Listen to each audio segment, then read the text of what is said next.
Your turn. Good afternoon. We're here at the Intelligent Concrete Lab. I'm David. I'm John.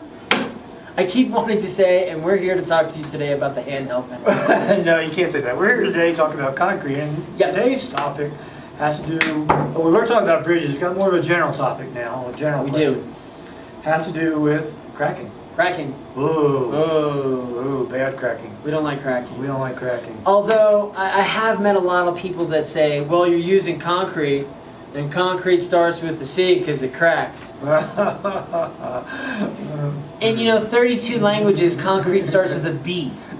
So does that stand for better or beton. So yeah, anyway, so our thing today was how do we get past the oh sorry, I mixed up these two. How to measure the impact of colloidal silica on stress or on strain, concrete strain, cracking, the whole shtick that goes with that. Well, we can measure strain. Right. Right? So we can take, in the lab we do that often. Mm-hmm, Take shrinkage, we measure shrinkage, we measure restrain, cracking, which is a strain concept, thank you. So yeah, we can put a bar in a measuring device, measure how much it shrinks or expands, and calculate that to be strain. So that's strain being a measurable parameter. I mean, it's an excellent concept. And we even did, I'm not trying to run away from you, David. I thought maybe I should have had onions for lunch or something. Well, I had garlic, so we're doing good. Then there's this chemical shrinkage test where you're measuring within the first 24 hours the change in volume of the paste. Volumetric strain. Right. So, I mean, it can relate to that too, but just going back to colloidal silica and strain and reduction and cracking, listen, if you use too much colloidal silica in your concrete, you can create a very brittle hydrated cement matrix. So if there is the opportunity for that strain or that stress and then strain to exist, you could get some nasty cracking, right? Yeah, and strain always exists. Strain always exists. It always exists. I mean, we've got curing temperatures, we've got environmental temperatures, we've got loading. There's always strain. But that being said, if you use colloidal silica the right way, it can create an environment that is not as deleterious, an environment that doesn't induce the strain, the volume change, and of course the cracking that is induced from there. Right. Well, I think those are important points. In a uniaxial direction, we measure that shrinkage in a bar, and so that's all 1D.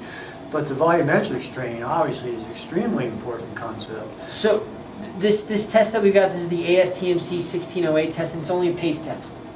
So what it does is we're taking... I couldn't see putting large aggregate in that bottle. No, doesn't work. And Whitney and I just did a video on this. This is one of those 666, devil test. Well, it's the 1608. So it's got a 6 in it.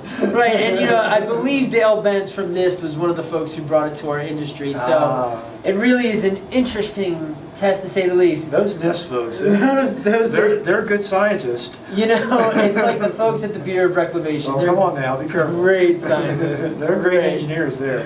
Great engineers too. You're taking somewhere around 3 grams or 3 milliliters of paste. Then you're dropping denatured water on top of that. Yeah. Putting this pipette in there, which is 1 milliliter measured out to the point, I think 1 increments, or 0.01/100th of a mil increment. And over a 24-hour period, every 15 measurements, you're measuring the change in volume. So it's either it can expand, because you have an expansive component, or we can see some drawing in of, hey, we're creating a microstructure that now has to be filled with water. Right, fill those pores, yeah. Right. So we can measure that over time, but what we've seen with colloidal silica is an almost a negligible, there's a better way of saying it. With the control, we see a huge volume change. There's a lot of water being drawn into. Sure. Now, if you replace 20% of that material with a class F fly ash, something that doesn't hydraulically react, we see a major reduction in our volume change or shrinkage, but we also don't see strength, right? And that makes sense, right? Sure.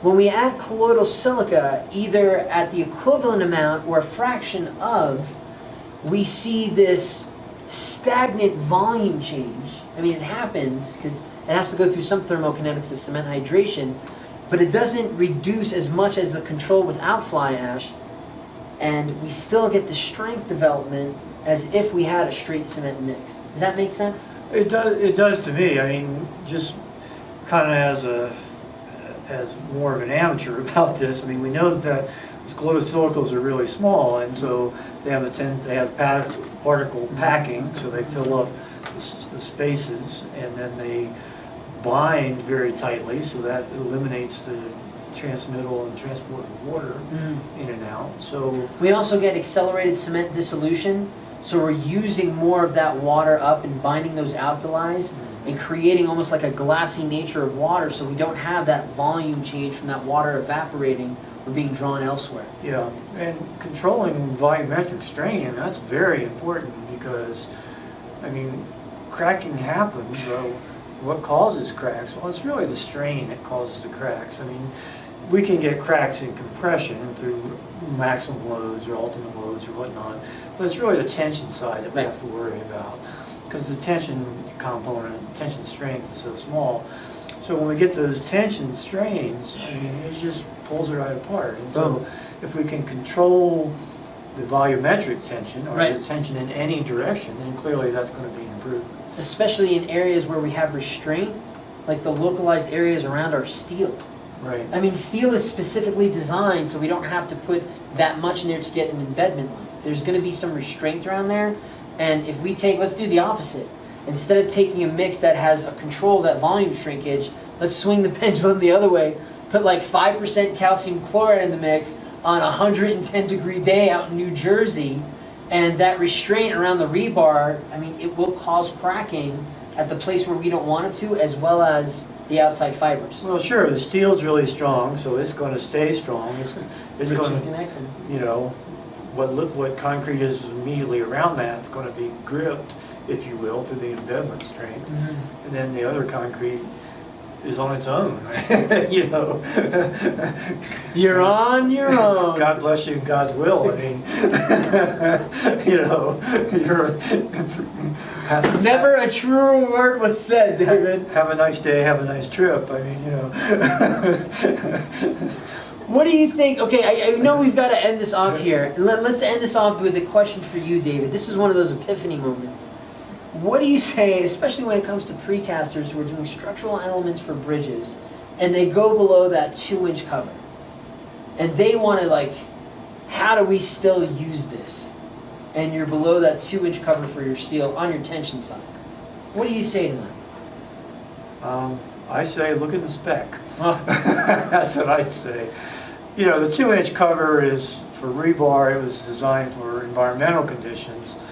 You know, so a precast girder underneath the bridge, maybe that's not quite as extreme and water can't get to it and get inside and freeze and whatnot, but I mean, those specs were written for a reason. I mean, you know, a lot of people worked on those over the years, and I remember at Texas A&M we took the class and they'd show a picture and it would be a grain silo. It had exploded. It was all over the ground. And Professor Furr would say, now look at ACI page 318, paragraph 3. And you look in there and say, you need circumferential rebar. And that's where those came, that's where those come from. I mean, you know, that's why they're there. So. That was a great story. Thank you so much for that. The next time I have a precast, but come on, John. Come on, are you sure? Look in the spec. Look in the spec. Thanks for joining us today. Don't forget to like and subscribe. Ding Ring that bell for notifications. She wants you to say ring that bell for notifications. Ring that bell for notification. Go Concrete! Beat us all.